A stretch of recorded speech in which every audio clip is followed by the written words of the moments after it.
गौरी की शादी एक बड़े घर के लड़के यानी कि राजेश के साथ होती है। राजेश की 4 बहनें हैं और सभी अपने भाई पर जान छिड़कती है।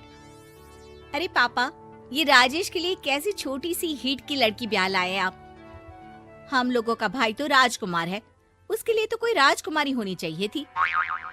गौरी को ननद की बात बुरी लगती है और वो रोने लगती है। अरे क्यों गला फाड़ रही है? क्या गलत बोल दिया मेरी बेटी ने? एकलौता बेटा है हमारा, समझी? वो तो तेरे ससुर हाँ कराए थे, वरना मैं तो ना करवाती तेरी शादी अपने हीरे जैसे बेटे से। ननदे सास को भरती और सास गौरी से लड़ती। ये क्या है?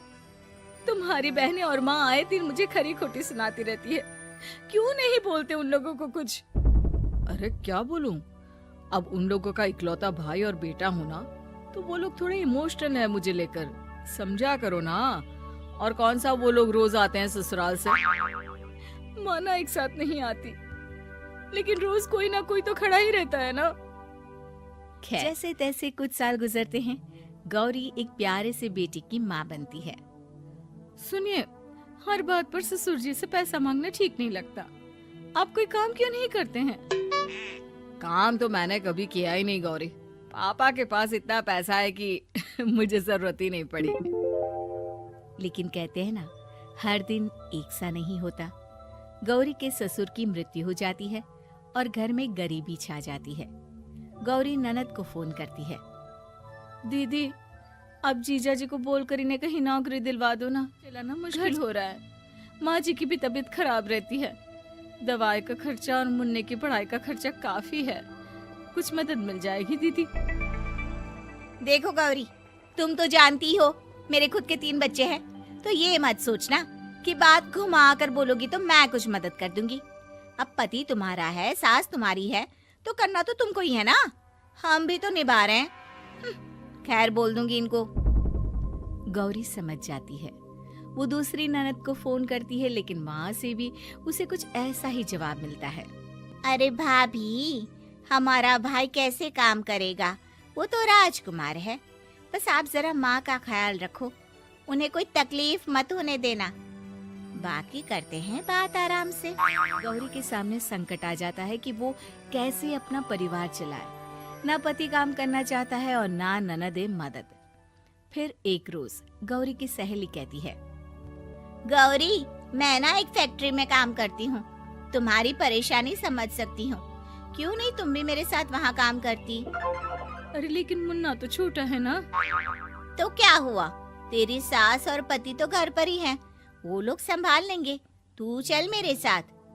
गौरी ने अब काम करना शुरू कर दिया था, लेकिन उसका सपना अपने बेटे को अच्छी शिक्षा देने का था। गौरी अपने भाई से कहती है, भाई, आपके बच्चे जिस स्कूल में पढ़ते हैं उस पर मेरे गौरव का भी एडमिशन हो सकता है क्या?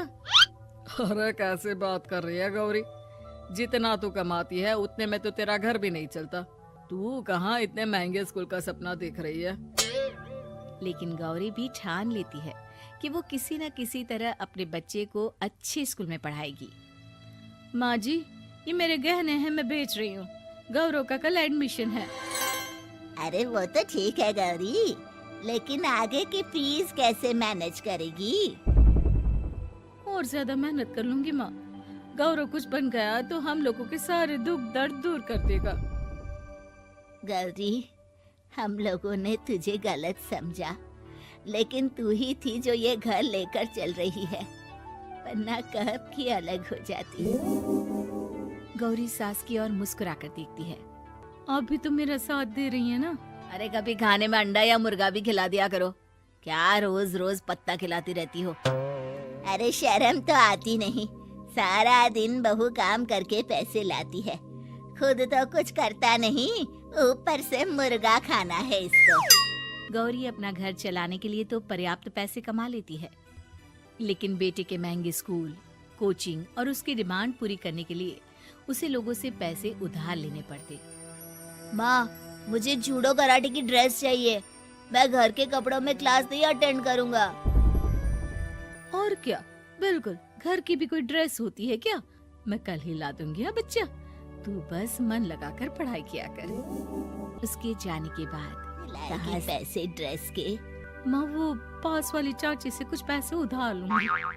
अरे सभी से तो उधार ले चुकी है तू। कर्जा इतना चढ़ा लिया है कि पूरा जीवन भी कमाएगी तो उतार नहीं पाएगी। अरे माँ जी, गौरव कुछ बन जाए तो मुझे कमाने की क्या जरूरत, फिर तो मैं बस रानी बनकर राज करूंगी। एक दिन गौरव कहता है, माँ मेरी नौकरी लग गई है, वो भी अच्छे पैसों में। अब हम लोगों के बुरे और दुख के दिन जल्दी खत्म हो जाएंगे। गौरी की खुशी का ठिकाना नहीं होता। वो सास की फोटो के सामने हाथ जोड़ती है कि उसका पति उसे कहता है, देखा गौरी, तेरी तपस्या खत्म हुई। इतने सालों से जो तू फैक्ट्री में नौकरी कर रही है, अब तू आराम कर सकती है।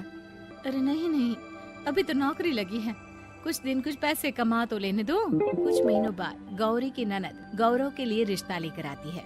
अरे भाभी, वो मैं ना रिश्ता लेकर आई थी गौरव के लिए, सुना अच्छा कमा रहा है, क्यों?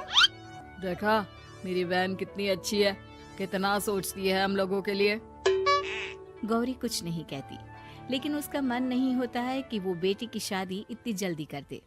हाँ वो तो ठीक है, लेकिन अभी कुछ कर्जा है जिसे उतारना है।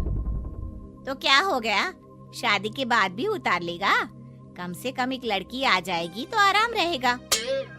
गौरी लोगों के प्रेशर में आकर बेटे की शादी कर देती है और शादी के बाद एक दिन जब अपनी फैक्ट्री में जाती है, मैनेजर साहब, कैसे इस फैक्ट्री में 22 साल काम कर लिया पता ही नहीं चला।